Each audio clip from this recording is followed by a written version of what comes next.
ሰላም ሰላም የተወደዳችሁና የተከበራችሁ የሃይፐር ስፖርት ተካዮቻችን በዛሬ ስፖርታዊ መረጃችን ከአርሴናል የተጫዋች ዝውውር ጉዳይ ጋር በተያያዘ አጫጭር ስፖርታዊ መረጃዎችን አጋራችኋለሁ። በዛሬ ስፖርታዊ መረጃችን የይልዲዝ ዝውውር ጉዳይ እንመለከታለን። የአልቫሬዝ ዝውውር በምን አይነት መልኩ ላይ ይገኛል? የተከላካይ መስመር አርሴናል ከሚመለከታቸው ቦታዎች ውስጥ ይካተታሉ። እነዚህን ጠቅለል አድርጌ በዛሬ ስፖርታዊ መረጃችን ላይ ከሚመለከታቸው ጉዳዮች ውስጥ ይካተታሉ። ቪዲዮውን ላይክ፣ ሰብስክራይብ እያደርጋችሁ እንድትከታተሉኝ በአክብሮት እየጠየቅኩ ወደ መረጃዎች ያልፋሉ። ቀደም ሲል በስፖርታዊ መረጃችን ላይ መግቢያ ላይ እንደተጠቀስኩላችሁ በክረምት የዝውውር መስኮት አርሴናል የተከላካይ መስመሩ ላይ በጣም ክፍተት እንዳለው በፕሪሲዝን ላይ ተመልክተናል። ዊሊያም ሳሊባ ረዘም ላለ ጊዜ ጉዳት ማስተናገዱን ተከትሎ የጀርባ ጉዳት ዊሊያም ሳሊባ አስተናግዷል እና ለረጅም ጊዜ ወደ ሜዳ አንመለከተውም። የእንግሊዝ ፕሪሚየር ሊግ ሊጀምር 10 ቀናቶች ብቻ ቀርተውታል። ስለዚህ አርሴናል ምን አይነት ዝውውር ያደርጋል የሚለው ነገር እጅጉን ይጠበቃል። የክንፍ መስመር ላይ አሁን ላይ አርሴናል ከቪኒሲየስ ጁኒየር ዝውውር ጉዳይ ጋር ሁኔታ ጋር በተያያዘ የተጫዋቹ ኮንትራት መፈረሙን ተከትሎ የተለያዩ አማራጮች ይገኛሉ። የይልዲዝ የአልቫሬዝ ዝውውሩ ጉዳይ በተመለከተ በዛሬ ስፖርታዊ መረጃችን ላይ ሰፋ ባለመልኩ ከምንመለከታቸው ጉዳዮች ውስጥ ይካተታሉ። አንድ ጥያቄ ለሁላችሁም መጠየቅ ፈለግኩ። ክሪስቶፈር ዞሊስን አርሴናል ይዞ እንግሊዝ ፕሪሚየር ሊጉን መብራት ይችላል ብላችሁ ታምናላችሁ ወይ? ይሄ ሁላችሁም እየገባችሁ ጥያቄ እንድታቀርቡልኝ ኮሜንት ላይ እንድታስቀምጡልኝ እፈልጋለሁ። ከዛ በተጨማሪ በክንፍ መስመር ላይ አርሴናል ተጫዋች ማስፈረም አለበት ብላችሁ ታምናላችሁ ወይ? ምክንያቱም የክረምት የዝውውር መስኮት ሊዘጋ ጥቂት ቀናቶች ከመግራታቸው ጋር በተገናኘ አርሴናል የክንፍ መስመሩን ክፍተቱን ሳይጨርስ ወደ ሲዝኑ ቢገባ ምን ያጋጥሟል? እሱን በኮሜንት ላይ እንድታስቀምጡልኝ እፈልጋለሁ። ሌላኛው ጥያቄ ደግሞ ገብርኤል ማርቴሊ ከአርሴናል ቤት ቢለቅ ደስተኛ ናችሁ ወይስ በክለቡ ቢቆይ ደስተኛ ናችሁ? ይህንንም ኮሜንት ቦክስ ላይ እንድታስቀምጡልኝ በአክብሮት እየጠየቅኩ ወደ አጫጭር ስፖርታዊ መረጃዎች አልፋለሁ። ቀደም ሲል በመግቢያ ላይ እንደጠቀስኩላችሁ በክረምት የዝውውር መስኮት ከአርሴናል የሚለቁ ተጫዋቾችን እንመልከትና ወደ ዝውውሩ ሰፋ ብለን ገባ ብለን የምንወያያቸው ነገሮች ይኖራሉ። በክረምት የዝውውር መስኮት አርሴናል ለመሸጥ የሚፈልጋቸውን ተጫዋቾች አስቀምጧል። ገብርኤል ማርቴሊ ቀደም ብሎ ትሮሳርድ ከክለቡ ለቋል።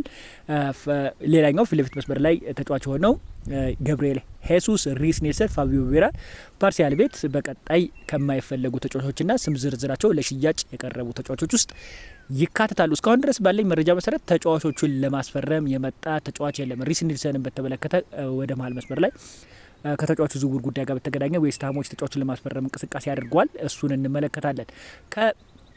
ገብርኤል ጄሱስ እንነሳ። ገብርኤል ጄሱስ በአርሴናል ቤት በሳምንታዊ ደሞዝ ከፍተኛ ከሚከፈላቸው ተጫዋቾች ውስጥ ይካተታል። ነገር ግን ከአቋም ጉዳይ ጋር በተገናኘ ለአርሴናል እየሰጠው ያለው ግልጋሎት ዝቅተኛ ከመሆኑ ጋር በተገናኘ ከአርሴናል ቤት ቢለቅ አርሴናል በጣም በብዙ ከተጫዋቹ ይጠቀማል። አንደኛ ገንዘብ ያገኛል፣ በሳምንት የሚከፍለውን ደሞዝም ይቀርለታል እና የገብርኤል ጄሱስን ዝውውር ጉዳይ በተገናኘ አርሴናል በክረምት የዝውውር መስኮት ለመሸጥ እንቅስቃሴ እያደረጉ ነበረ። በቅርብ ቀናቶች ውስጥ በወጡት መረጃዎች መሰረት ገብርኤል ጄሱስ ለማስፈረም የጣሊያኑ ክለብ ናፖሊ እንቅስቃሴ ማድረጋቸውን የሚያመላክት መረጃዎች ሲዘገቡ ነበረ። ነገር ግን እዚህ ዝውውር ላይ እክል እንደገጠመው የሚያመላክት መረጃዎችንም ከተለያዩ ከጣሊያኖች የሚወጡትን መረጃዎችን ስመለከት ነበረ። ናፖሊዎች ተጫዋቹን ለማስፈረም የሚፈልጉት በውሰት ነው። አርሴናል ደግሞ በቋሚነት ቢያንስ እስከ 17 ሚሊዮን ዩሮ ከተጫዋቹ ዝውውር እንደሚፈልጉ ሰፋ ያሉ መረጃዎች እየወጡ ይገኛሉ። አርሴናል ይህን ተጫዋች ለመልቀቅ አሁን ላይ በጣም መቃረባቸውን የሚያመላክት መረጃዎች እየወጡ ይገኛሉ። ይህ ተጫዋች ቢለቅ ቀደም ብዬ እንደነገርኩላችሁ በሳምንታዊ ደሞዙ የሚከፈለው ከፍተኛ ከመሆኑ ጋር በተገናኘ አርሴናል ከዛ ትልቅ እድል የሚያገኝበት እድል እንዳለ እየተዘገበ ይገኛል። ሌላኛው ከአርሴናል ቤት ይለቃል ተብሎ የሚጠበቀው ገብርኤል ማርቴሊ። በተደጋጋሚ ጊዜ ገብርኤል ማርቴሊ ለገበያ ክፍት እንደሆነ የአርሴናል ክለብ አሳውቆ ነበረ እና ተጫዋቹን ለመግዛት ግን አሁን ላይ ብዙ ክለቦች የመጡ መሆናቸውን የሚያመላክት መረጃዎችን ስመለከት ነበረ። ጋላታሳራይ ከዚህ ተጫዋች ዝውውር ጉዳይ ጋር በተገናኘ ከአርሴናል ጋር ኮንታክት ካደረጉ የቱርክ ክለቦች ውስጥ ይካተታሉ። ከዛ በተጨማሪ የሳውዲ ክለቦችም ገብርኤል ማርቴሊን ለማስፈረም እንቅስቃሴ እያደረጉ መሆናቸውን የሚያመላክት መረጃዎች እየወጡ ይገኛሉ። አርሴናል ከዚህ ተጫዋች ጠቀም ያለ ገንዘብ ይፈልጋል። እስከ 75 ሚሊዮን ፓውንድ ድረስ ከተጫዋቹ ዝውውር እንደሚፈልግ የሚያመላክቱ መረጃዎች እየወጡ ይገኛሉ። እስካሁን ድረስ ባለ መረጃ መሰረት ግን ይህንን ያህል ገንዘብ የትኛውም ክለብ ኦፈር አላቀረበም። ጋላታሳራይ ከተጫዋቹ ዝውውር ጉዳይ ጋር በተገናኘ በአርሴናል በኩል እየተመከሩ እንደሆኑ የሚያመላክት መረጃዎች ወጥቷል። ነገር ግን ከቤንጃኮቭ ዘገባ አንድ ነገር መረዳት እንችላለን። አርሴናል የዚህ ተጫዋች ተተኪ ሳያገኝ ገብርኤል ማርቲኔሊን ይለቃል ተብሎ አይጠበቅም። እስካሁን ባለኝ መረጃ መሰረት አርሰናል በክንፍ መስመር ላይ የሁለት ተጫዋቾችን አማራጭ እየተከታተለና እየገመገመ እንደሆነ ይታወቃል። ሁሊያን አልቫሬዝና የይልዲዝን ጉዳይ አርሰናል እየተከታተለ እንደሆነ የሚያመላክት መረጃዎች በሰፊው እየተዘገበ ይገኛል። የእሱም መረጃ በተመለከተ ወደ መሀል መስመር ላይ ሰፋ አድርጌ ማቀርብላችሁ ይሆናል። ፕሪሲዝን አርሰናል በምን አይነት መልክ ቀርቧል የሚለውን ነገር በጥቂቱ ለመመልከት እንሞክር። እኔ እንደተመለከትኩት በእኔ እይታ አርሰናል ምን አይነት ሲዝን በቀጣይ ያሳልፋል የሚለውን ነገር በጥቂቱ ለማጋራት ሞከርኩ።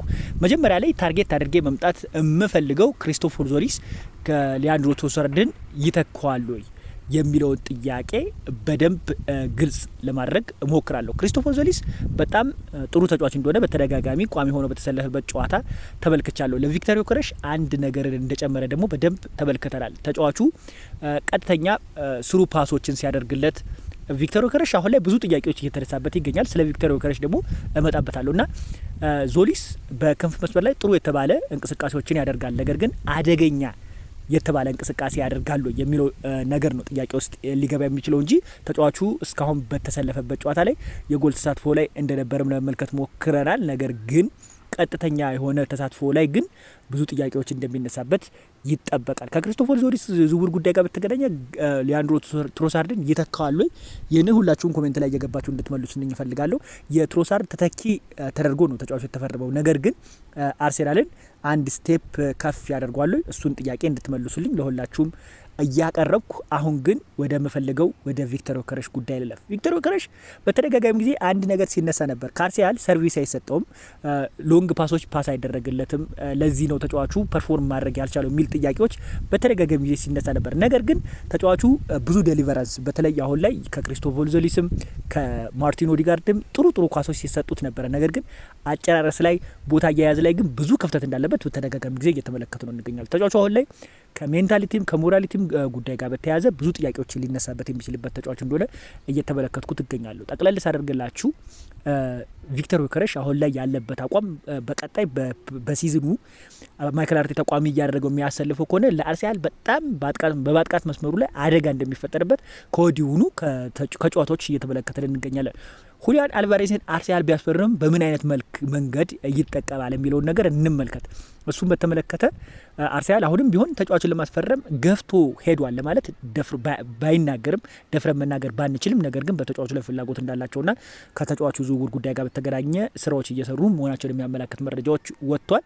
በተደጋጋሚ ጊዜ አርሰናሎች በክንፍ መስመር ላይ ኬንያን ይልዲዝን ለማስፈረም ፍላጎት እንዳላቸው ወደ ጁቬንቱስ በመሄድ ተጫዋቹን ለማስፈረም እንቅስቃሴ ማድረጋቸውን የሚያመላክት መረጃ ቱቱ ጁቬ ይዞት የወጣው መረጃ ይጠቁመናል።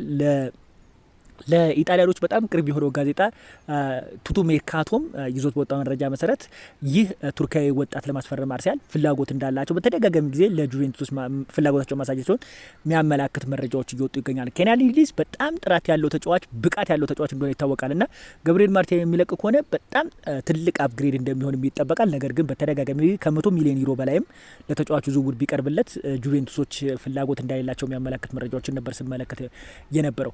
የሁሊያን አልቫሬዝ ዝውውርን አርሰናል ቢጨርስና ተሳክቶ በአርሰናል ቢመጣ ምን አይነት ግልጋሎት አርሰናል ከሁሊያን አልቫሬዝ ያገኛል የሚለውን ነገር እንመልከት። ተጫዋቹ ቨርሳታይል ነው። ቨርሳታይል ማለት እንግዲህ በተለያየ ቦታዎች መጫወት ይችላል።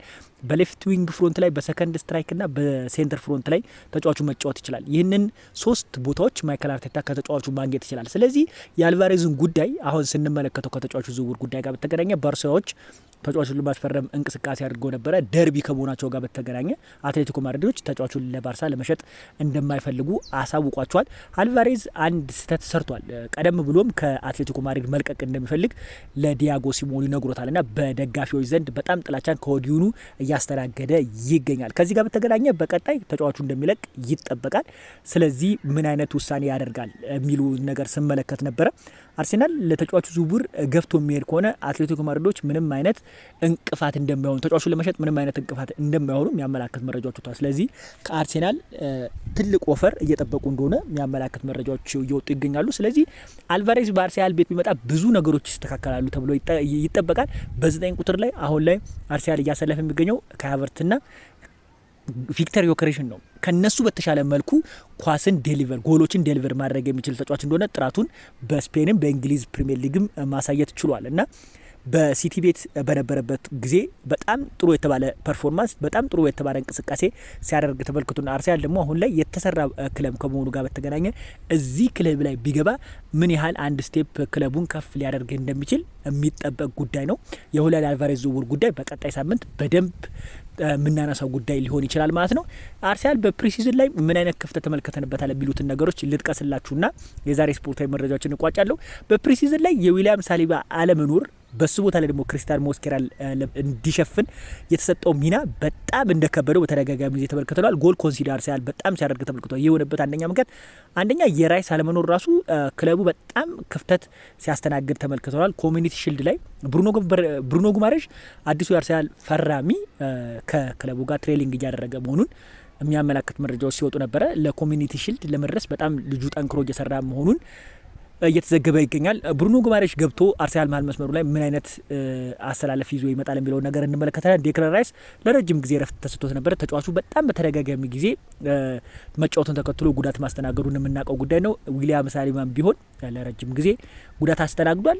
በተከላካይ መስመር ላይ የዊሊያም ሳሊባ ክፍተት በደንብ እየታየን ይገኛል። አርሰናል እንዳጠቃላይ በፕሪሲዝን ላይ እያሳየ የሚገኘው ብዙ ክፍተቶችን አስመልክቶናል። በክንፍ መስመር ላይ ጥሩ አፕግሬድ እንኳን ቢሆንም አሁንም ቢሆን ብዙ ጥያቄዎች እንደሚነሳበት አርሰናል ለመመልከት ሞክር ያለው የቪክተር ዮከሬሽ ጉዳይ ግን አሁን ማይክል አርቴታ በቀጣይ ወሳኝ የሆነ ነገር ማድረግ እንዳለበት ፖይንቶች እያስመለከተን ይገኛል። ቪክተር ዮከሬሽ የሚፈጠርነት እድሎችን ጎል ለማድረግ በጣም ሲቸገር ተመልክተነዋል። ቦታ እየያዙ እንዳጠቃላይ ከ9 ቁጥር የሚጠበቅበትን ነገር ሲያደርግ አልተመለከትነው። በቀጣይ ተሻሽሎ በሲዝኑ ጥሩ ፐርፎርማንስ ያደርጋሉ የምንመለከተው ጉዳይ ይሆናል። ጠቅለል ሳደርገላችሁ ግን አርሰናል በፕሪሲዝን ላይ ካሳያቸው ደካማ ጎኖች ውስጥ በማጥቃትና በመከላከሉ መሀል ላይ አገናኝ አልተመለከትንም። እሱ የዲክላን ራይስና የብሩኖ ጉማሬሽ አለመኖር ሊሆን ይችላል። ነገር ግን በተከላካይ መስመር ላይ የዊሊያም ሳሊባ አለመኖር በጣም ክፍተት እንደፈጠረ በደንብ የተመለከትንበት ሲዝን ሆኖ አልፏል። በተጫዋች ሽያጭ ጉዳይ ጋር በተገናኘ ግን አርሰናል አሁንም መስራት የሚጠበቅበት ጉዳይ እንዳለ ለመመልከት ሞክር ያለው። አርሰናል እንደነ ሪስ ኒልሰን ያሉ ተጫዋቾችን አሁን ላይ ለመሸጥ ከዌስትሃም ጋር ንግግር እያደረጉ መሆናቸውን የሚያመላክት መረጃዎች እየወጡ ይገኛሉ። እንደነ ፋቢዮ ቬራ ያሉ ተጫዋቾችም አርሰናል ገዢ የሚያገኝ ከሆነ ለመሸጥ ፈቃደኛ እንደሆነ የሚያመላክት መረጃዎች እየወጡ ይገኛሉ። የዛሬ ስፖርታዊ መረጃችን አርሰናልን በተመለከተ ያሉኝ አጫጭር ስፖርታዊ መረጃዎች ይህን ይመስላሉ። በሌላ ቪዲዮ እስክንገናኝ ለሁላችሁ መልካም ጊዜ ተመኘው። ቻው።